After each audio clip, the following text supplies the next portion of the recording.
Julie, Alan, thank you guys so much for helping us understand this incredible tool. I love, and you've helped me develop a real love for the Enneagram. I'm excited today. We're going to dive into the head center. So the second of the triads, at least the way we're organizing the triads, we started with the heart center. Now we're going to take a deep dive into the head center, and then we'll wrap things up a little later on with the gut center. So today's Enneagrams are numbers 5, 6, and 7. Before we dive into today's head center triad, I got to address something. It's snowing in Colorado Springs on September the 9th. So you guys aren't even quite into fall yet. I guess technically it's fall because Starbucks has got pumpkin spice lattes out. But hey, what's going on in Colorado Springs, and how are you guys handling the snow in the summer? Yeah, I blame Costco for putting out the Christmas supplies. Yes. That's ridiculous. I'm honoring you today. I'm actually drinking tea. So no coffee right now in the moment. I've got tea. It's warm inside here. It's unbelievable. We just went ahead and skipped through the fall, and here we are into winter. So it's all kinds of messed up. It's 2020, man. Why not in 2020? But it'll be, it's 33 degrees today. It'll be 75 tomorrow. So, it's just par for the course in Colorado. It is classic Colorado Springs. I would tell my friends all the time, hey, we'll get a foot of snow, and the next day I'll be out riding my bike because it'll be melted by, lunchtime or whatever. So, yeah. Well, listen, we digress a little bit, but man, so good to dive into the head center. Julie, would you mind just giving us a quick overview of this triad, and why is it even called the head center to begin with? Why do they describe it that way? Sure. Yeah. So our head center friends, they are our 5, 6s, and 7s on the Enneagram. Really what our head center types do is they will, as we mentioned before, every type uses all 3 of their centers, head, heart, and gut. But one that we go to first. So our head center types, they really live in their mind. They filter life through their head, and that's where they feel safest, or that's where they go to combat, when they don't feel safe. Yeah. And so really going to the heart or the gut happens secondarily. So the head is where they live. These types are really kind of asking the question, am I safe? How will I survive? Do I have what I need? Kind of, we talked about the heart center people are asking about, who sees me? Am I connected? Am I important? And our head center types are wanting to ensure survival, right? They want to know that they're supported, that they're safe.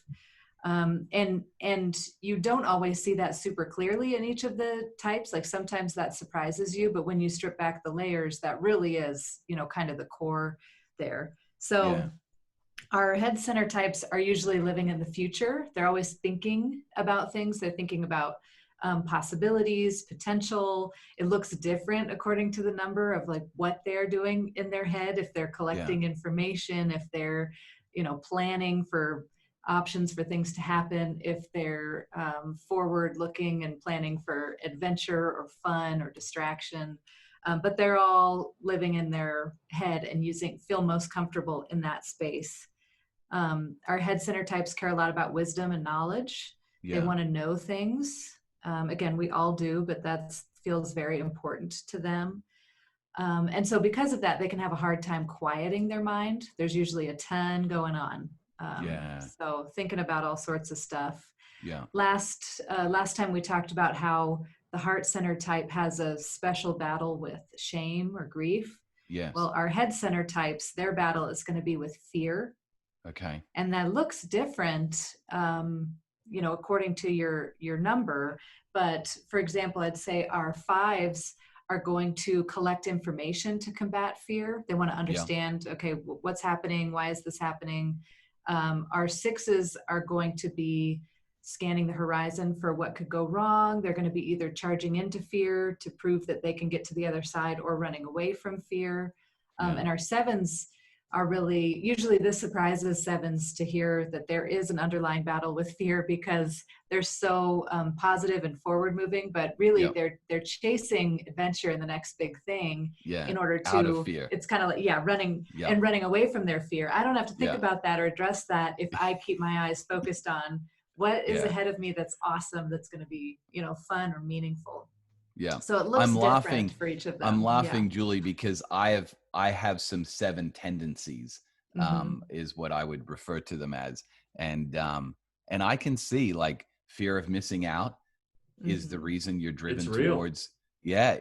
That's why you're driven to go check out every taco truck in town. Maybe I'm just throwing that out there. That's just an example. May or may just not be one thing, example. So. Like, it could be true over across the pond. Exactly. Like, there may be a taco truck out there that other people have experienced and I have not. So that's a great example, Perko. So we'll get to taco trucks, I'm sure, when we get to the 7. But yeah, I actually, the person I work closest with in a work setting is a 6 on the Enneagram. And she and I laugh like all the time, because she actually mentioned to me just 2 days ago, she's like, I was walking down the street, life was fantastic, and I was thinking, man, God has been so good to me, and I've got all these things going on. They literally step up to the curb to cross the street, and she immediately thinks, oh my goodness, my husband could get hit by a truck. Like, it literally changed her day, and she was like panicking out of fear to try and keep him away from the curb. And we laugh about it, but that is a classic 6 who just lives with worst case scenarios all the time. So I can only imagine a global pandemic right now is just horrible for a 6 currently. That would be a huge challenge. So, and kind of horrible for all of us, but for very different reasons. Yes. Right? Yeah, that's a great point. Yeah, totally. Yeah. It's almost that's a great like point. The pandemic in your Enneagram number, because, we're essentially all of us living out of stress in some sense right now. All of us missing out on certain things right now and fearful of different things. But also we live in a culture of fear, where fear is just spinning everywhere. The media is literally spinning everything up with fear. And so, man, I can imagine just right now extra layers at least added onto the 6. Yeah, absolutely. Absolutely. So Julie, let's dive into 5, unless did you have something else in the overview you wanted to cover? No, we're good. Okay. Let's go to 5. Sounds good. Yeah. So tell us, what are they like in general? And then I'd love to know these key areas that we're focusing on of marriage, relationship stuff, and then achieving goals and soul care. Let us know, what are they like in general? So our 5s are often called the observers or the investigators. So a couple generic things about them: their essential qualities are really clarity, knowledge, wisdom, right? They definitely live in their heads. That's where they feel the most comfortable.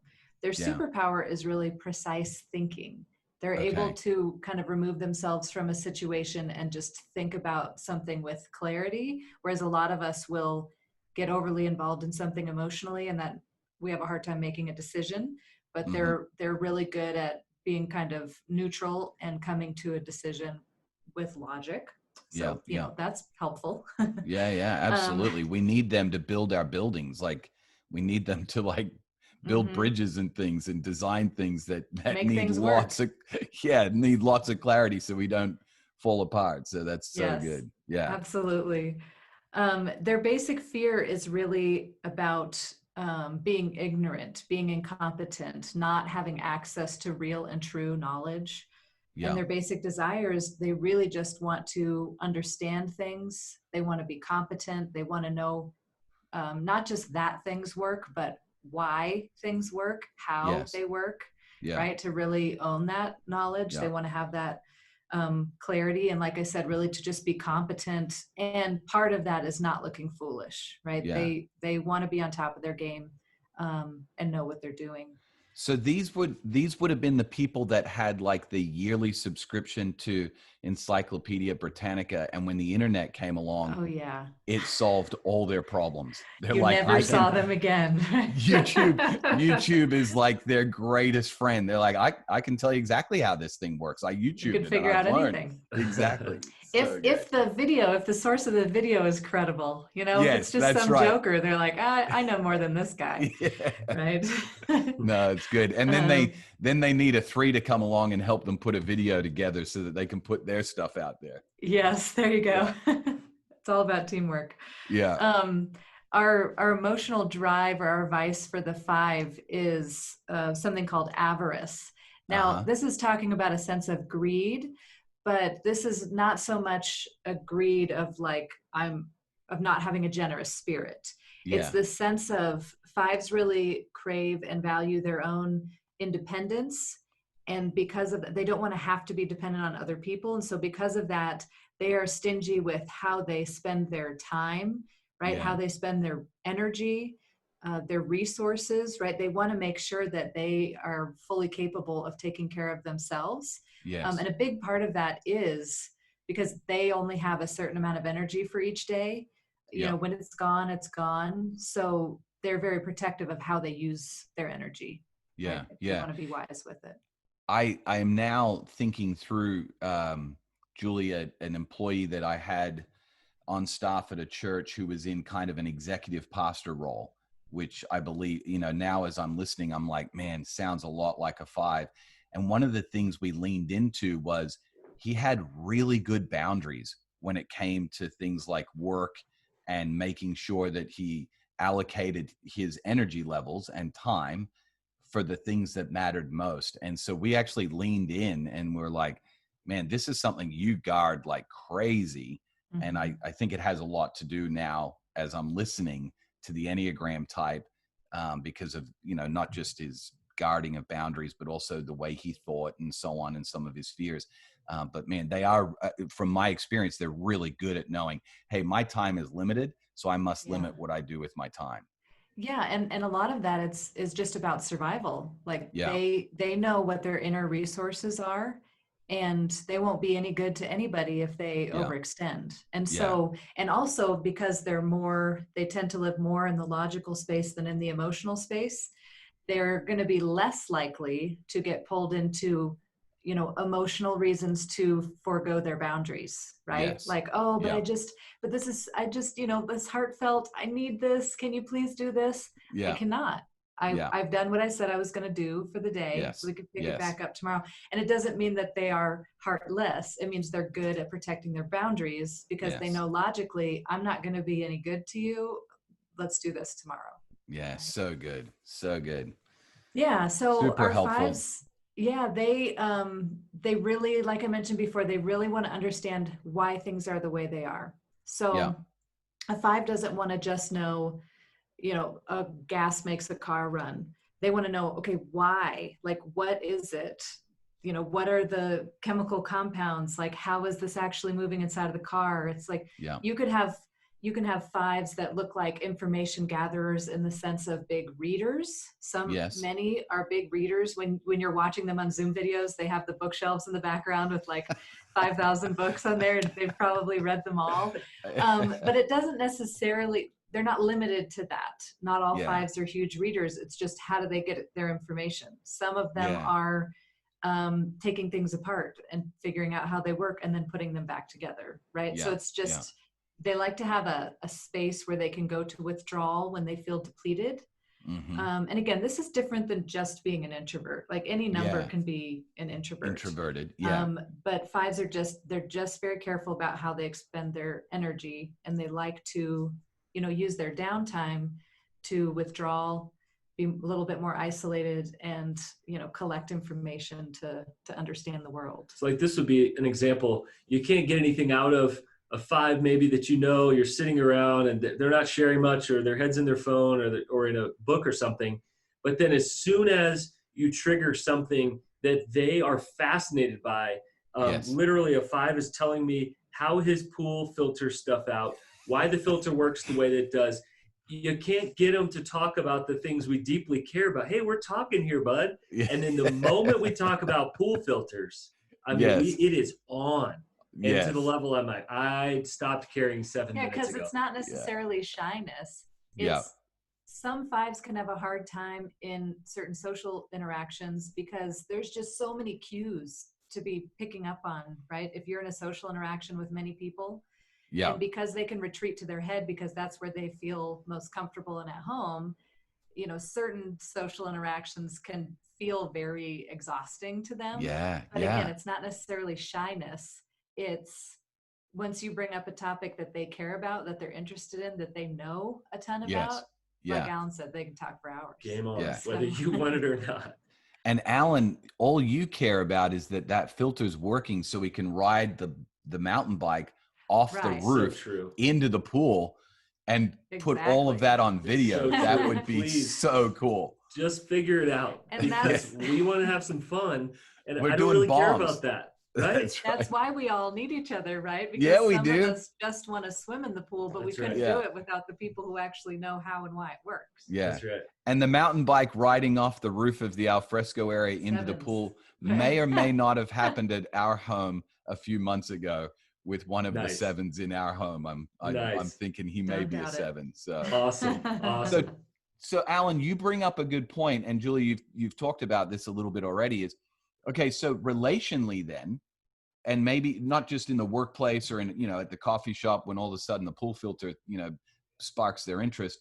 What are the things they're going to pay attention to or need to pay attention to, and then how do we need to pay attention to if we're not a 5, married to one, or working with one, or even not just working but friends with one? I'd say what's really important is to think about energy levels. And, I think a wise or healthy 5, and I know several of them, but one I'm thinking of, he needs his energy all day. He works with people in a people vocation. And so he needs the routine. He needs the exact same structure each morning so that he has enough energy in the tank to get through the day. Now, I don't think he could have told you that maybe before the Enneagram, but it gives language to that, saying I needed to store up so that I could have enough so I could be faithful to do what I'm called to do, which actually involves giving a lot through people. But then they say that it costs them more than any other number to show up relationally, especially if they're tired, especially if they feel like they've given. That may be an act of sacrifice for them relationally. So again, boundaries are huge, and energy levels are huge for them to keep on top of. Yeah, so we can support them in a sense, either in a workplace relationship or even a marriage relationship, by really honoring their routines and boundaries, honoring them, and then appreciating when they go into that mode of sacrificing by showing up relationally, even though they've served all day. That's a huge thing they need to be appreciated for. Yeah, because it really does have to go both ways, right? Like 5s need to have people in their life who understand and honor the fact that they maybe don't have the same energy level, or they're not going to want to stay all night at the party, right? Like make an appearance, but then, maybe drive 2 cars, right? Yeah. And then the social one can stay all night, and the 5 can mingle for the hour and then sneak out. Yeah. And it can be hard when one person in the relationship has a very different energy level than the other person in the relationship, right? But knowing that, and knowing that it's not a character flaw, it's just, I say this all the time, it's just difference in hardwiring. Yeah. So being able to honor that, and then the 5 can push themselves to show up a little bit more, again, when it feels safer to stay in the logical brain space. Relationships cannot be fully done in logical brain space. Relationships are emotional, right? You have to go into your heart. And 5s can do that, and they can do that really well, and they can be amazing partners and friends and really go to that emotional space with people. So recognizing and thanking them for that, and then also honoring their need to be able to withdraw and isolate so that they can come back, and not like springing things on them. A bunch of big surprises. What do you think about this? Tell me right now.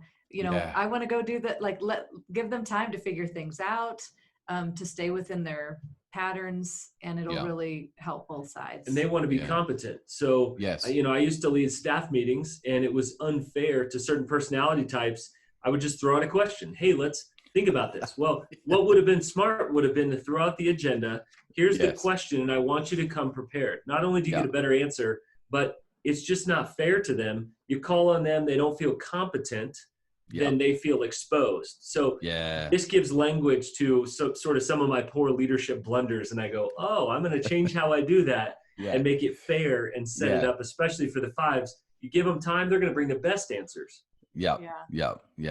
But that And agenda ahead of time means you'd have to forego the bike into the pool, which is problematic, right? yeah, Altogether. There's yeah. so many issues here with these numbers. So many I'm sacrifices. glad you see that, Perko. But really also like because our fives are really good at, listening and then communicating ideas, understanding how things work and communicating ideas. Yeah. When they present you with something, whether that be in a work setting or in a relational setting or whatever, they're going to come to you with an already like fully formed, put together idea. Yes. And when there's too much pushback on it, the thought is almost, if you're like, well, are you sure? What do you think about this? Have you thought about this? The reply from them is almost, I would not have brought this to you unless I felt very confident that this was a good idea, a good way to go. Yeah. They're not kind of trusting They're not spitballing there. No. That is a fully formed idea. They've thought through every angle as well. Mm-hmm. And the fact that you might challenge it, having thought about it for all of 90 seconds, could be a little bit offensive in some ways, that you would push back. And they're like, mate, I've thought about every scenario, and you've had this in your mind for 30 seconds and you're already kind of, right. And it doesn't mean that they aren't open to back and forth, right? Just talking about ideas, going back and forth, hearing other people's, thoughts and opinions. But it's just, they're typically going to have some work that they've already done on something before they feel comfortable coming forward. Yeah. No, it's good. I have a friend of mine now that I'm listening to this, and he was the guy that anytime I was making a significant purchase, I would just run it by him. I would say, hey, I'm thinking about for you, huh? Oh, he would come back with spreadsheets, cost analysis, and all sorts of pros and cons. And I would lean into him because he was, and especially in the technology space, he's a computer programmer. So it's all right now, it's all coming to me. Logic, he's a deep thinker, and he just developed incredible apps. But I would lean in. And so that may even be a thing in the workplace to say, this might not be in this person's necessarily department or some area, but lean into their strength. Even if it's in some other department, say, hey, we got somebody on the team that just kills it in this area of analysis and so on, and ask them for support and help when you're making decisions and things. So good. So talk to us then. I can imagine there would be some incredible strengths of theirs in achieving goals, but then there may even be some things that, because they're having to overthink or overanalyze, might hold them back from even launching possibly. I don't know. Talk to us about some of the challenges for a 5 in achieving goals, and some of the things that they should lean into as a strength. I'd say a few of the things that I would remind our 5 friends is to really trust your analytical nature, right? You feel safe there, you feel at home there, but don't like hide behind your research, right? Yes. Come out and be a part of sharing what you know with the world. And also just taking some risks sometimes, because 5s don't like to look foolish. They want to be very competent in all that they do. Taking risks is hard, because sometimes you do look the fool if something doesn't work out, right? If it doesn't happen the way you anticipated it would. But being okay with that, pressing forward, knowing that that's part of the growth process. And sometimes we have to do that stuff in front of people. We can't always work it all out in our minds. 5s typically, and again, everybody is still their own unique individual. So if somebody's identifying as a 5 and they say, only about 70% of what Julie said resonates with me, that's fine. We're all still our own unique individuals. I would say typically 5s prefer to work alone, right? Because they want to have the control over figuring things out. But if you've got big goals, if you've got big projects, finding somebody that you can trust to share the load is huge. Okay. That's great. And it means, giving up some of that control, but also, I would just say those are the big ones. Like, they're good at making goals. They're good at the hard work it takes to figure things out, but occasionally remembering to take risks, even if they risk looking incompetent or making a mistake, and to pull other people in, right? To invite others into their kind of process of achieving things and building things. Alan, from a coaching perspective, any classic coaching tips that you would go to for a 5 if you're working with a leader that's a 5?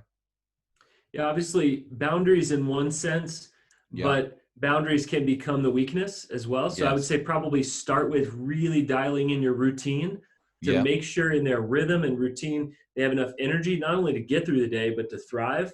And also, what are you saying yes to? What do you say no to?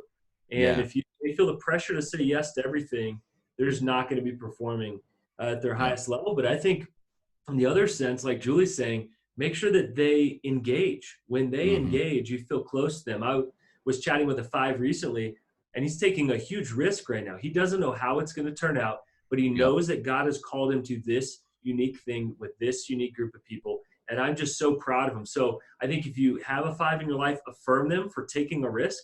They don't know how it's going to turn out.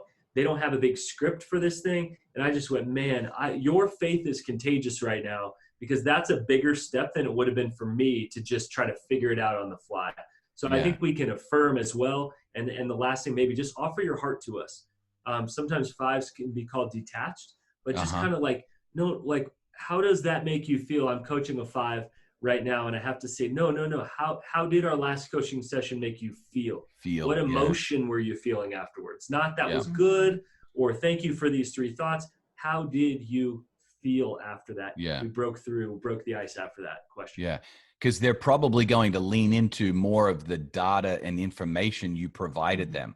Oh, that tool was really helpful, or that book you recommended, I read that. But you're not getting to that heart level. Again, it goes back to, like you said, Julie, at the beginning, our go-to for the 5, 6, and 7s, the default is going to be more the head. It's not to say they can't feel what's going on in their heart. We might just have to lean into that a little bit more. So, and our 5s will have a feeling, have an emotion, but then they'll let it go, right? Because that's how they can continue to move forward. So again, like you said, we're all having emotions. Every single human has emotions. 5s just feel more comfortable. Like, I felt that was great, that was not great. I'm going to let that go now and move forward. No, it's good. So we're talking about a type that has a lot of rhythms or routines or needs them.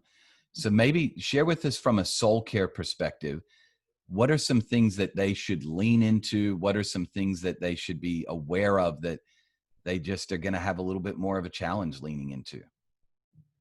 So I would say part of soul care in close relationships, because 5s are more likely to have close relationships and not like I'm just casual friends with everybody. So I would say let the people who are close to you really know you. Like, help them understand you. So telling your buddy, hey, I am going to show up at your party tonight, but I'm not going to stay long. I'm probably going to leave early. It has nothing to do with you. Like, just like let people know. And then that way, when everybody's like, hey, where did so-and-so go? They were just here. They snuck out. They're at home. They're watching a movie. They're doing what they need to do. But if you let people in, if you help people understand you, then that is just very helpful in relationships. And who doesn't want to be understood, right? Who doesn't want to feel understood? Absolutely. So I would also say, because 5s tend to be very practical, is sometimes allow yourself to have a creature comfort, right? Something that doesn't make sense. Or something that's not an absolute necessity, or something that seems frivolous. Like, to allow yourself that, just because there are many good things in life, right? And we don't need all of them, but there are things that can help enhance life, or just give yourself a treat, right? And you don't necessarily always have to justify it. Buy that Snuggie on a cold day. Buy the Snuggie. Why not? We know you're listening and watching this, and you want to. So it's time. It's time to lay down $30 for your creature comfort. Or even just 3 easy payments of $10.99 each. That would be even easier. That's right. Just watch TV. They would have done their research. Just pay for it in full. I was going to say they would have done their research and said, no, I'm paying $3 extra over those 3 payments. So I'm not exactly. So, and just to occasionally risk giving up some of their privacy in order to improve the closeness of their relationships. Yeah. Right. Yeah. To open up a little bit more Yeah. with people that they feel safe with. Yeah. Alan, anything you would add on the soul care space for a 5 that you would just encourage them to lean into? No, I other than just we want to see your heart. We want to know how you're feeling. We want to engage, and that's very endearing. You know, when a 5 will share something. This is how it felt, and so you're not a bother to us. We actually want to hear how you are feeling, how you are processing that. That brings us closer together. We can truly be in relationship. So a lot of soul care enters into the relational space with 5s, and when 5s show up, it's incredibly endearing. Yeah. Well, I'm super stoked to lean into the 6 because, as I mentioned before, I work with someone really closely that's a 6. So, Julie, tell us all about the 6. Where are they at when it comes to their heads? So our 6s are sometimes called the loyalist, and they're sometimes called the skeptic. So therefore, my favorite title for them is the loyal skeptic. Yeah. Because they really are both of those things. Yeah. Right? Yeah. Once you can get them beyond their skepticism, they're all in for life. Oh, is that with true statement? You'll never shake them. Yep. Yeah. And that's where you get the loyalist from, because they're going to be skeptical of you. They're going to be skeptical of the outside world, of authority figures, of all of those things. But once somebody has gained their trust, they'll never leave. They're not going anywhere. Right. No, that's good. So essential qualities for our 6s are really awakeness, loyalty, and commitment. They show up and they keep showing up. They're what makes the world continue to run, right? They're so essential and needed. You just said something, Julie. You just said something. You said they're what the world needs to continue to run. I literally describe this person as somebody that keeps my world running. Yes. Because that's what they do. They keep all of it going. Yeah. Even if it's just literally like running around the planet so that it will keep rotating, they will do that. They would. Bless their heart. Yeah. What I think is awesome, I think they have the best superpower, and our superpower for 6s is a BS detector. Yeah. Isn't that amazing? So good. So good. They are so clued into the, that doesn't feel right. That doesn't seem right. I'm not sure about what that guy said, right? They have a well operating BS detector. And she does that for me really well, Julie. She reads emails far differently than I read them. Yes. Which is really helpful. Yeah, it's good. Yep. So basic fear is really being lost without support or guidance, or not feeling safe, right? They want, and that desire is they want to feel supported. Yeah.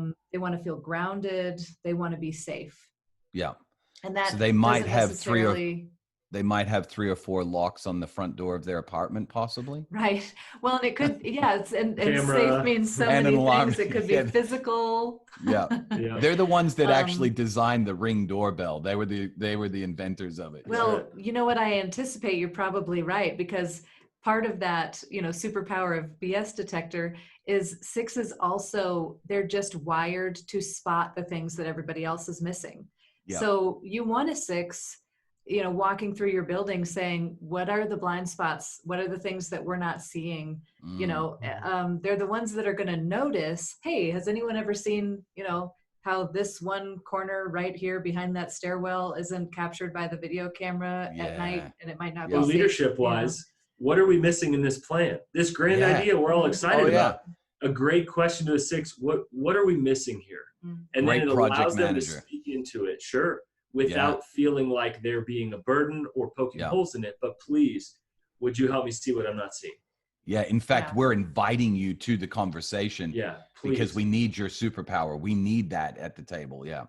Right. And that is one thing that helps our 6s to feel that safety and guidance, is when they feel heard, when they can point out the things that they are noticing that are missing, and people like stop and listen.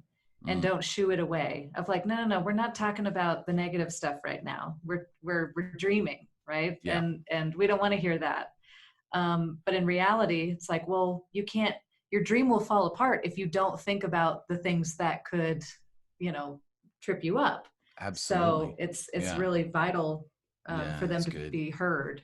Yeah. That emotional drive or vice for our 6 is really, it's fear, but it's also a sense of dread, right? Yeah. That's the thing that they're going to be combating.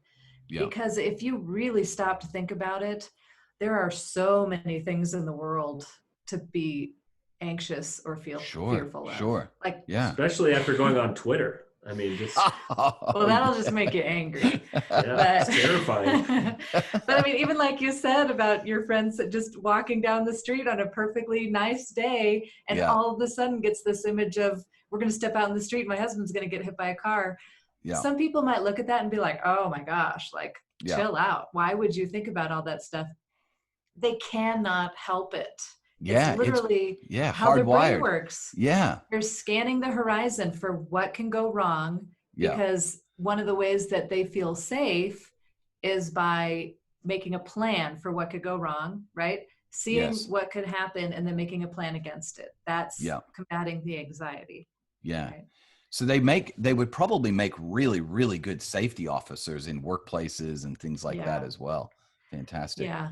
I think you see a lot of 6s in things like the military, first responders, like all of these kind of fields where your job is to protect other people. And you also have to be trained to, maybe be suspicious or to, wonder, why is that way? Or, has anybody noticed this, or that's not safe, or all of that. Security plans. Plans, those kind of things. Okay. Yeah.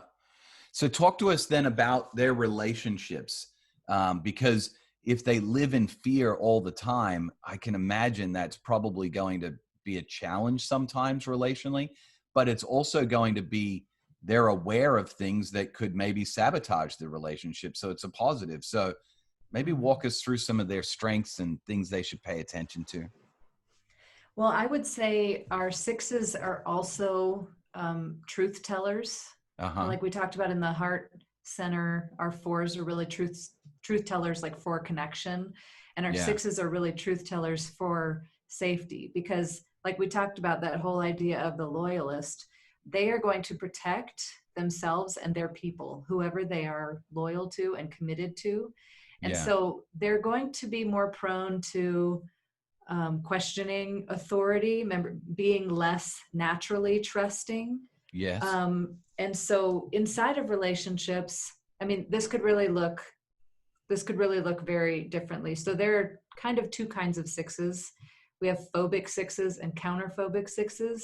Okay. And they can look very different from each other, but that core root is the same, right? So our phobic 6s are going to come off a little more warm. They're going to be a little bit more inviting. They're a little bit more going to back away from the things that scare them. They're going to blindly trust their authority figure or the person that they're in a relationship with, because they think, you're going to keep me safe, I'm going to trust you. And so they come off very differently than our counterphobic 6s. They appear a little more harsh, a little more confrontational. When we get to it next time, they appear a little bit more 8-like. They're going to push back against authority. Like, who are you? Why should I trust you? Like, you haven't proven yourself. I don't know that I can, that I should obey you or connect with you. And so, those things can look very differently, but they're still both 6s. They're just operating out of that fear differently. Yeah. So in relationships, I think 6s just really want to feel supported. They want to feel heard. They want to feel like their concerns are being listened to, and not shut down. And they really want to know they're supported. One thing, I heard somebody say this once and I was like, that is amazing. When a 6 is not, I don't know, when you can sense that something is wrong, to ask them, what is it that you are seeing right now that no one else is seeing? Yeah. Okay. Right. Because they're not just anxious for no reason. Yeah. There's something going on. Right. So what is it? But noticing, stopping and saying, what is it that you are seeing right now that no one else is seeing? Yeah. That's a great question. In a marriage relationship or in a work or a friendship, whatever, man, if you have a close friendship or a close working relationship or a spouse, that's probably one of those tools you just should use on a daily basis. Like, hey, is there anything you're seeing that I'm not seeing that would cause us to, need to pay attention? That's a great question. Let them use their superpower, right? Yeah. Let them use that for good. Yeah. So, but they really are, our sixes really are amazing at prioritizing family, friends, community. Again, if you're in, you're in, and they don't even need, they're not looking to take all the credit. Like, they're going to keep showing up. They're going to stick around. They're going to do the work. They're going to keep things running.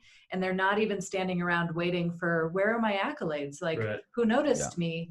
They're just going to do it because it's the good, right, moral thing to do. And this is sort of the ideal volunteer. You think, you're a church leader, right? Say, Alan, small group leader. I need like 100 of you, because we need small group leaders that are just going to keep showing up. But any area, that's right. But give them enough structure to know here are some of the expectations. They can feel safe within it, but appreciate them as well. Some of the best, friends we've known over the years that would say they're ride or die people for us. Oh yeah, we're big fans of you guys. We love you guys. And that's from years. We met while they were volunteering. And it was just incredible to watch. They just keep showing up, many times not thinking they're bringing anything special. And they are low maintenance people. Once they're in, man, we need more people like that. Yeah, we do. Yeah, so good. So talk to us then about their, goals that they're trying to achieve and some of the hurdles they should pay attention to. Because immediately what comes to my mind is if I'm a little bit fear bent, then it might be a hindrance to me getting to some of the things that I really want to get to. How do I overcome that? Yeah, I think there's that fear of stepping out and being in the spotlight even for a moment. And that's often going to hold them back from some pretty exciting opportunities. So reminding them, number one, that's not a bad thing. That doesn't mean you're just hungry for the spotlight. But I think affirming them to say, why don't you take this risk? It sounds like it's time for that. And so sixes are not known for, massively audacious goals. And yet we know some sixes that really have gone for it and are really out there. So I think once they do, just say, wow, it's so impressive the way that you just keep putting it on the line for you, for your family. You are taking huge risks. So affirm them in those risks when they do have those goals and go for it, because it can be pretty hard to step out there in the spotlight for sixes who are kind of comfortable just being low maintenance and stepping in the back, and which we deeply appreciate. Thank you for your faithfulness. But hey, what does the next 10% look like of you pushing beyond where you're comfortable? As someone leading a six, I oftentimes say to them, show me one time you've made a decision that has ruined us. Right. That was terrible. You haven't. Right. You've never done it. So I'm going to go with your decision. I love what you've decided to do. Let's not be fearful. Let's go for it. Well, and that's awesome because we mirror out what we experience in, right? So some of the sixes' hesitancy to trust other people or to trust outsiders is because they also have a very hard time trusting themselves. Am I going to make the right decision? Am I going to do the right thing? What if I pick this and then something bad happens? So I think part of that learning to achieve your own goals is learning to trust yourself. Like sixes like to collect information from a lot of people. They talk about, kind of asking the committee, like, this is what I think I should do. But first I'm going to check with these 7 people to see if they also agree. And so just pausing and trusting yourself. Yeah. Knowing that, like you said, that I haven't tanked us yet. So I'm just going to lean in, and for sixes to know that it's okay to collect opinions and information from other people, but ultimately to remember to trust themselves and to make decisions, right? Follow your intuition. They have good intuition. They just need to learn to trust it. Yeah. So help us understand some of the rhythms and practices and things that they need to really pay attention to and lean into when it comes to caring for their inner life, that soul care, tending to the garden of their inner life. What does that look like for a six? So I heard a really great one the other day that I think fits this perfectly. I think because sixes have a tendency to think about what could go wrong, Yeah. We can't shut something off by denying that it's our reality, right? So Okay. the goal is not to never think about what will go wrong. That's not realistic. Realistic. Yeah, not at all. Yeah. So giving yourself permission to catastrophize for a certain amount of time, right? Yeah. So I'm thinking about stepping into the road. I'm thinking about my husband getting hit by the car. So I'm going to let myself for the next 30 seconds go there. We're going to go there. He just got smashed by a semi. We're in the ambulance on the way to the hospital. What's going to happen to our kids? Like, give yourself permission. So dark. Right? But give yourself, because you're fighting it, right? Yeah. The anxiety is building it because you're thinking it, but you're trying not to. So give yourself permission to go there. Just think about all the things, and then your little timer goes off and say, okay, I just spent a whole minute going down that road. I'm gonna switch course here, and we're gonna continue our walk, and we're gonna have a beautiful rest of the afternoon. I'm gonna let it go. But but also I think it's easier to let go when you first give yourself a little bit of permission. It's like when somebody is fighting, grief or something that's hard or difficult, like give yourself time to be sad. Don't just immediately rush to let's make it better, right? Yeah. Like let yourself catastrophize for a little bit. Your timer goes off and you move on, right? I think it's also helpful for sixes to create maybe a happy place in their mind that they can go to when they need to combat anxieties. Yeah. That can definitely, be some good soul care right there. Yeah. And also to have some adventure, like to initiate adventure, but don't over plan it. Okay. Right? Okay. Yeah. There's a tendency to You'll overplan the fun out of it. Yes. Yep. So have an adventure. You know what? Go on that hike and just bring a water bottle and a granola bar. Okay. Yeah. Don't worry about the space blanket and the toilet paper and the shovel and the tarp and just say, I'm going to do a 30-minute hike in the woods. Yeah. I got a water bottle and a, granola bar, and just go for it. Right. Just write your name in the book at the head of the trail. You don't need to contact the emergency services to let them know you're going. I do have to say, I heard something that made so much sense when it came to sixes and COVID and global pandemic. And I heard a six say, when all of this was first hitting and everyone was running to the grocery store and they were, selling out of toilet paper was gone and the Clorox wipes and the dry goods and all that kind of stuff. The six said, I was sitting at home, not worried about it at all, because I always have those 24 rolls of toilet paper downstairs, 10 jugs of water in my basement, extra batteries, flashlights. Like I did not need to go stock up for this global pandemic. Told y'all. Because I told y'all this kind of stuff comes. It's like, why every 100 years, dog. Why wouldn't you always have bulk supplies in your house? For anything. Yeah. So there may be possibly a chance that they could feel a little bit superior to others in these areas if they're not careful. They might have to pay attention. We talk about how, when something goes wrong, how do our sixes handle it? They must feel so afraid. But the reality is, I think because they're always thinking that things could go wrong, when something actually does go wrong, it's the rest of us who freak out, and they're leaning back thinking, I knew this could happen and I already have a plan. So you guys can freak out about it. I'm going to sit here and say, I told you so. Got it. I'm ready. You can come to my house when you run out of toilet paper because I got enough. Yeah, totally. I would say in terms of a soul level as well, take those fears to God, put those on paper. You can specifically pray about those. There's 1/6 that I was working with, and I said, name the monster under the bed. About how big is it? Exactly how scary is it? And to actually put those fears down on paper, then you can pray through those. So as clarity goes up, overwhelm goes down. As clarity goes up, overwhelm goes down. You can clarify, this is exactly what I'm afraid of. And this actually wouldn't be that bad when I think about it. And then to pray over that, take that to the living God. And obviously we see spaces all throughout the Psalms where David is afraid and bringing those things to God. That's quite comforting to any of us. But I don't know, there's just something that I think can work for all of us, but that's been really helpful to take those things directly to God, but you got to name them first. Yeah. Alan, what comes to my mind, I have a friend, I don't know whether they're a 6 or not, but they live and die by these 3x5 cards, these index cards.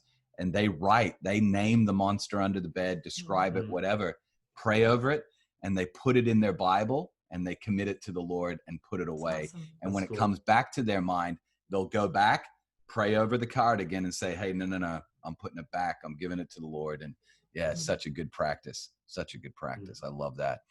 Well, listen, I know we're running short on time, so I got to get to the 7. And I'm super stoked to get to the 7 because I know we've got one on the call, which is awesome. And plus, let's be honest, they're the most fun. They're the most exciting. And so that's why we all want to have one in our life. And we all need one, or else our lives would be very boring without I can't say that, but I do receive that. Yeah. So tell us, and I'm really excited, Julie, for you to be able to share not just a little bit about the 7 in general, but in relationships. I'm super stoked to hear. And then obviously, Alan, you've even written on this, and we'll direct people to the website, the resource. You've talked about productivity and achieving goals for 7 specifically. You've written on it. So yeah, I'm super stoked. If we've got some extra time, great. If we have to cut it short, I totally understand. But I can just say personally that so many things about our life and our relationship made so much sense once I realized I was married to a 7. And I wish we would have had these tools and this language day one of our relationship. That's all that I'm saying. So I always go to Alan. I go to Miyagi. I think it was from Karate Kid when Miyagi said, so this is really, really profound, as you can imagine.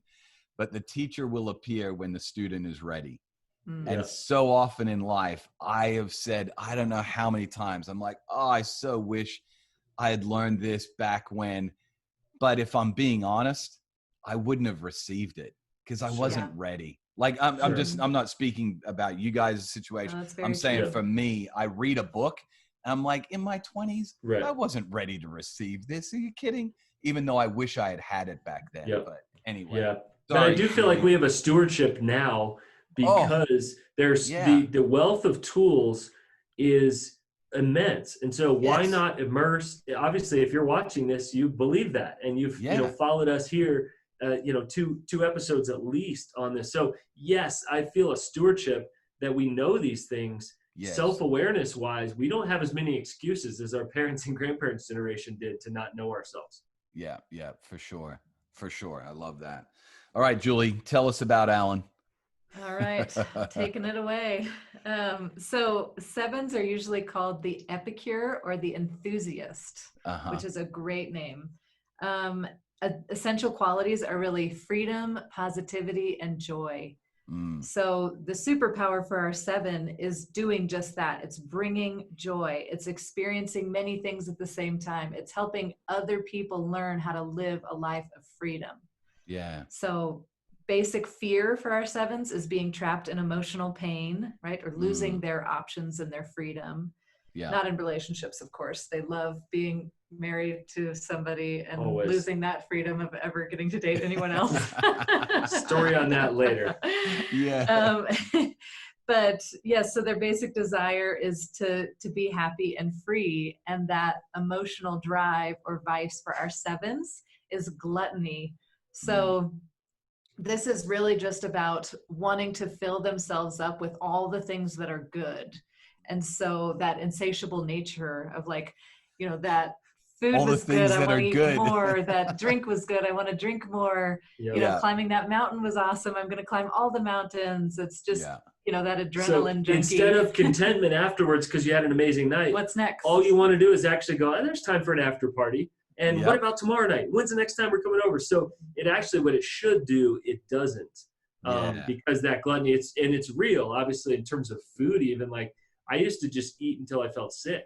And I thought that's when everyone stopped eating. Turns out other people just stopped like before. But it was like, oh, wow. And old Alan comes out once in a while. I like 8 desserts at a party and leaves like, terrible. Right. And go, nope, I'm working out tomorrow. It's about the sense of filling themselves up with all the things good, but it's also the sense of don't limit me. So if there are 8 desserts at the party, I want to try all 8 of them. Don't tell me I just have to pick one. It's like a sampler flight situation. Yes. Oh yeah. Yes. Yeah. Absolutely. Yes. The flight, Sevens the flight was designed for the 7. That's where it was 100%. designed for. Yeah, don't tell me I have to pick one thing. I want to try them all. That's right. So as Alan always says, FOMO is real. Real. Diagnosable. Yeah. And you could see patterns of with all of us, with any type of what we looked like as kids, as teens, in our 20s, what we look like, later in adulthood. So I've had some people say, oh, I'm hearing certain things about a number that may sound true, but I'm not really sure. And I usually tell them, think about yourself at 20. Yeah. Where these things, would this have described you at 20? And they'd be like, oh yeah, absolutely. I'm like, well, our number doesn't change. We mature, right? Yeah. Hopefully. And we also get more limitations, which provides more opportunity for maturity. But without limits, right? 7s are often called the raging 7, where it's just like, okay, when you were at that spot where you were capital C crazy, that's what we're talking about. Not when you have 4 kids and, time and money are limited, all those kind of things. Yeah. No, that's good. Yeah. So our 7s are very like forward driven. It's dreaming, future possibilities. And that could be planning towards, adventures or events. It could be, wanting to build an amazing legacy. They have a great way of bringing people together in order to do big things, helping other people realize their dreams, because 7s believe they can do it. Yeah. Whatever they dream, they believe they can do it. And therefore, whatever other people dream, they want to help them believe that they can do it too, right? They're just great optimists when it comes to that kind of stuff. So it's awesome. Helping the future happen is what I get to do during coaching. Yeah. And to say, here's your dream. How do we chop that off, one little moment at a time, and make sure that we build that path for you to be able to do that. A couple of funny things earlier. I said, so Julie, not like in a bad way, and I would never do this, but like, do you ever like wonder if the police tried to track you down, if you could just like disappear off somewhere and never be found? And just I was like, I've never thought about that. I've never thought of that. Because I haven't either. And and I was like, I'm not thinking about leaving you guys, but like you've never thought about that. Like so just some of the things you think are normal, like, oh, wait a minute. And then 7s have a complicated relationship with success. So it's really interesting that 7s can be very successful, but behind it, it's not for notoriety. It's not for the money. It's often, if I make enough money, if I have enough success, maybe that will buy me freedom to not have to work. And I knew that to the time I was 13 years old. I remember saying, I would work a ton, but I'd say, I don't work so that I can have a ton of money. I don't even remember what I spent it on as a kid. Money equals freedom. I work because this buys me freedom to be able to do this. And I had language for it, but now the Enneagram is that ritual language. So 7s have a complicated relationship with success, the moment of a promotion. And I felt this many times, the moment of, hey, you've arrived into this, or you pulled this big thing off. Now you feel the weight of expectation that others are going to smush you into their schedule. And hence things I talk to my counselor about. But you can feel very much and squeezed. even when it comes to leadership, like you tend to see a lot of 3s and 7s and 8s in leadership because they are very driven. But typically our 7s don't want to be the top guy. Because when you're the top guy, you have a lot of responsibilities. You can't just take off. When you have a bunch of people that you are managing, then that limits your freedom. Can't go on a trip on options. Tuesday. So they would rather be the guy who can, work at their own pace, work from the coffee shop, work from the office, move around, do whatever, get the job done, and then go play, not have to, then I got to lead over this person. Then I got to have a meeting with this person. That feels very limiting. COVID was hard for everybody, but I think some of the escape valve was taken away for 7s. And so I was on a call with a network that I'm part of. And there were maybe 4 or 5 of us that were kind of known 7s. 7s aren't too much of a they don't hide. They don't hide well. And it was like, they tend to like party over in the corner, right? When are we getting tacos? But over Zoom, it was like, hey, can we break up into a little Zoom room here? Just do like a 7 check-in. How you doing? Yeah. And many of them were speakers, writers, go to different places, and our escape valve was taken away. And so without the Enneagram, I would not have known that the escape valve was actually what I was grieving. We lost a lot at the beginning of COVID, but actually the hardest thing for me was a fly fishing trip that I lost. And so it felt weird to say that, almost irresponsible to say, well, this is actually the hardest thing for me. But I remember the day I had to call somebody and say, I just can't justify spending the money to go do this. And that was very, very tough. So I think losing that escape valve made me and a lot of other sevens have to deal with the fact that do not escape, but engage. And I tell myself, like, don't escape, but engage. Some dance to remember, some dance to forget, but just make sure that we're dancing to remember, not to forget. Yeah. That's so good. You guys, I'm just going to be completely transparent. You're messing with me right now because as you're talking, I'm like, oh man, there's a lot of 7 in me. And you think about the idea of like, people would not look at 7s and think that they were part of the fear, kind of triad. Yes. So fear for 7s is really about like they keep moving forward towards fun, optimistic, positive things because it is running away from the fear or anxiety or the things that might make them feel trapped.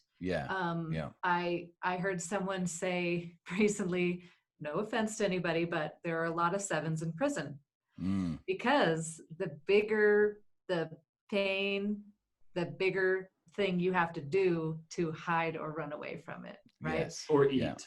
Or eat. Yes, the bigger thing you have to eat, right? And so 3s and 7s are lookalike types, and so it really like taking the work to figure out, where is my go-to battle? Is it with shame or is it with fear? Alan, what would you say about fear? Because 7s do not look fearful on the outside. We have this phantom of fear underneath it, or perhaps it's something that's always been there, but the Enneagram helps to name it. And I would have said I'm not a fearful person, and that may be true overall, in that I don't act deeply out of fear a bunch. I don't meditate on things all the time, and I certainly don't look afraid, but there's this underlying lowercase a anxiety that underneath it, what if I can't get to the future? What if this isn't true? What if retirement doesn't happen? Like, these are things that the 7, it feels very shameful to admit these things because we're the life of the party. And also sometimes there's that deep pressure of, what if I can't bring the fun? What if I can't help this person and fix this person out of their pain? When in reality, I'm not thinking about them. I'm trying to fix them out of their pain so I don't have to hear about it anymore. So absolutely, there's anxiety under the surface that we've hidden very well, maybe in a charming way. And I'm telling you, it is powerful when you deal with it. And when a 7 grieves, serious spiritual work happens. Yeah, that's a great statement. When a 7 grieves, serious spiritual work happens. So good. Well, I know we could talk about 7s for a long time, so we got to begin to wrap this up. But Julie, talk to us about marriage, relationships, both being in marriage, relationship with a 7. Really personal, Perko.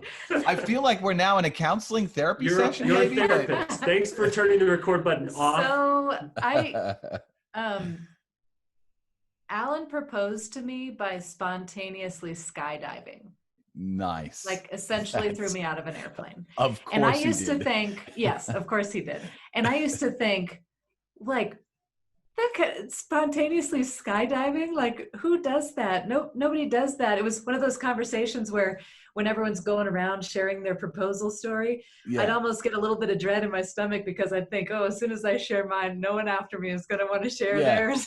It's the old, I walked on the moon, Brian Regan statement. Well, I walked on the moon. Reflecting back now, I'm like, of course we went skydiving to get engaged, because 7s want everything to be a big deal and like big and special.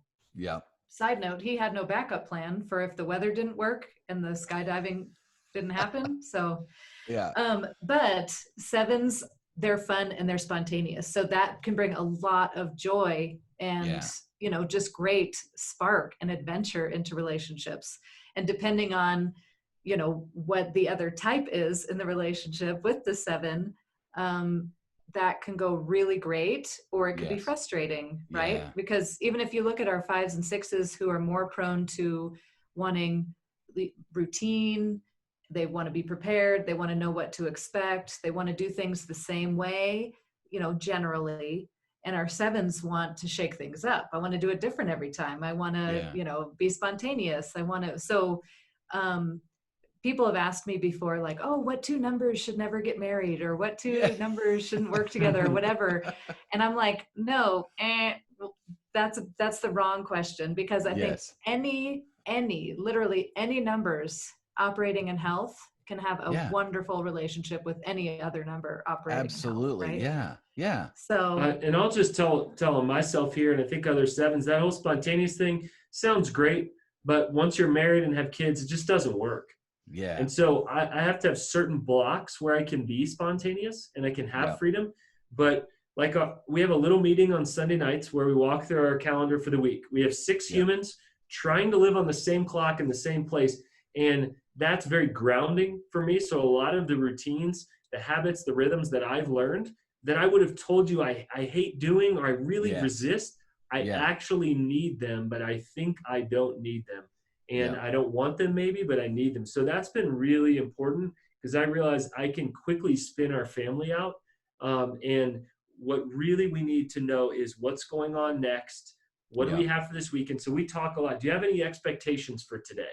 Has been a game-changing question for us, because for me, yes. Like, I want to go do mad adventures, but I don't want the family to be hurt because of that, or what about this? So that's been so helpful to say, do you mind if I get up tomorrow morning and go for a hike? And sometimes I will literally go hike to a cliff, do a pour over coffee. I'll come back, and I don't care if she's sleeping in or having a morning with the kids at the house or whatever, but when she gives me that space and freedom to do that, it's so helpful. But I would just ironically say, leaning away from spontaneity most times in the week into rhythms is so grounding for a 7. And give yourself little spots of spontaneity within the week. Yeah. And I would also encourage, for those who are in relationship with 7s, I would say, give them as much freedom as you can, and try to avoid telling them what to do. Now, that can't always be avoided, because sometimes I just need to tell them what to do. But true. to try to avoid doing that too much. And then on the flip side, for our 7s in relationship, sometimes life is painful. Sometimes hard things happen. Sometimes there's conflict. Sometimes there's pain. Sometimes there's loss. And learning that you can lean into it and you won't die. Yeah. Right. Like you can pause, lean into your own pain, lean into your loved one's pain, and let that happen without having to quickly move on to fix it or make it okay. Right. That's a learning curve for all of us, but especially for our 7s, because it makes them feel panicky, right? Uh-oh, pain's coming. What can I do? How can I fix it? And sometimes we just need to pause. It's going to happen. So just let yourself feel it. Yeah, no, it's good. Alan, I know you've written a lot on this. So I don't want you to go through your entire white paper on the 7, because we will direct people to the content on your website, and I think it's super helpful. But would you have 2 or 3 things you'd say to a 7 right out of the gate when it comes to goals? You better pay attention to these things. Yeah. Build a pathway to your goals. 7s are largely going to have big goals, also known as dreams, if there's not a deadline attached to them or a way to accomplish those. Yep. So I think just building that intermediate bridge so that it is not just some fairy tale on the other side. It's incredibly powerful. And I would just say, I don't see any way around doing the work of having a routine for each day, planning ahead, and actually being gathered or grounded. Because I think a grounded 7 is a powerful 7. Yeah. And what you think the world wants of you is to be that, hey, fun, which actually is the person that annoys me the most, is an ungrounded 7, because I know what you're trying to do. You're trying to escape the expectations of the world. You're being flaky. And I've told Julie this before, I'm probably most judgmental of a grounded 7 that never grew up, or an ungrounded 7 who's flaky and never grew up. He knows what's going on behind the curtain. Where I just go, don't be afraid to be vulnerable or lean in, or, it's okay. You only feel trapped for a second. So I think rhythm and routine are huge. Sabbath, again, for everybody, right? That's the silver bullet here for spiritual formation and soul care, but also just solitude. Our brains run at 1.5, 1.8, 2.3 speed. I'm listening to podcasts at 1.5 and speed, and she says, "How do you do that?" Well, reality is I can't. It makes me feel anxious when you listen to it so fast. I should not do that, and I find myself, in my brain, if my body's moving quickly, my brain will move even quicker. If my body slows down, my brain and my heart slow down and say, "Alan, what's actually going on?" And the Lord will speak to me in those moments. And so walking has been a huge thing for me at 3 miles an hour, the cadence of just walking home. Many times I'll walk to the office and home, and that was life-giving for me to walk and also to just grieve the things I was losing during COVID. So I think for a 7, that's incredibly powerful. Feels painful if you're listening to this going, "Oh no," but I did write the resource you're referring to is an Enneagram 7's Guide to Adulting. Yes. So if you are interested in this, it's quick, and we had several hundred folks either download it or download it for their family member and send it. So you could just shoot me an email at hello@stayforth.com. hello@stayforth.com. Be glad to send it to you for free. Perko, feel free to put that in the show notes as well. A link to that. So, and I would add one last thing to 7's achieving goals is staying present with each goal and finish one thing before you start the next one. Oh, so good, Julie. So good. Before you start the next thing. So shall we finish up with some soul care? Yeah, please do. Please do. All right. So I would say work on staying present in the moment, because 7's are very future oriented, right? Living in their head. What's going to happen? What's the next thing? To pause, to slow down, to be in the moment, get into nature, right? Experience beauty, take pictures of your food. Every single time. I tease Alan, and our 16-year-old daughter is also a 7. And those two, when you're like driving down a mountain road, they'll be like, "Oh my gosh, stop the car," because they have to go take a picture of the beautiful view. Or, Alan cannot make a gorgeous meal without like taking a picture of it because they usually tacos. Yes, because there's this eye and sense for like beauty and creativity. Yeah. So if that fuels you, then do it. Like go up into the mountains, go to the beach, take beautiful pictures, eat beautiful food, experience those things that kind of, give you amazing sensations, but to really learn how to pause, to have quiet moments, and to breathe and stay grounded in the present and try to avoid your mind just escaping to the future all the time, but just having some time to commune with God in a moment, with Alan's pour over coffee on the side of a mountain, looking at the beautiful view. And also, just delighting in God's goodness in that moment, and just being like, dang, you created these incredible beans that not only give us energy, but they taste phenomenal. And then you give me this incredible view to be able to enjoy this in. Like, how crazy generous and kind you are to us as mere mortals, And that's often a gift of the 7, right? Is abundance. And so just to say, enjoy, but the opposite side, spiritual formation and soul care, temperance. And so, I bristle at the word, but fasting from anything, right? Fasting from anything to say that I'm going to deny myself things that I want, but I don't need. And so even little things keep me really sharp. I've been recently doing intermittent fasting and just saying like, it just feels normal to eat 3 meals a day, but let me just stretch this a little bit and see. And I've actually remained so much sharper in that. And then I enjoy my meals so much more because they're just, a privilege, not a right. So temperance and again, time by yourself where your brain stops spinning and the Lord can speak to us, because our brains are always moving too quickly to see what God may want to show me in a moment. Yeah, man, it's so good. Such good stuff, guys. Thank you for taking the time to unpack this triad of the head center and all of these different types that we've discussed. And I'm so grateful that you guys have such a an appreciation for the strengths and the ability for each of the types to be able to work together. One of my big things that I heard today, I love this, Julie, is that don't ask the question, which types shouldn't work together or shouldn't be married or in relationship or whatever, because every type in a healthy spot can actually do really well with any other type. And I think that that's a big key. You know, God wants us to be in relationships. He doesn't want us to avoid relationships. He hasn't designed anyone to not be able to be in relationship with another. And so I think that's so good. So yeah, good. we need every type of person, right? Like God created us to desire and need relationship with each other, even for survival. We need it. We have to have it. But he also very specifically made us all differently. And that's an important part of who we are. And so the world would not be a better place if everyone was just two different numbers. Like we really need 9 different personality types to make the world keep going and to cover all of our blind spots. Yeah, absolutely. Well, you guys have been incredibly generous with your time. So thanks for taking the time to unpack this. Can't wait to unpack the final triad on our next time together. So thanks again.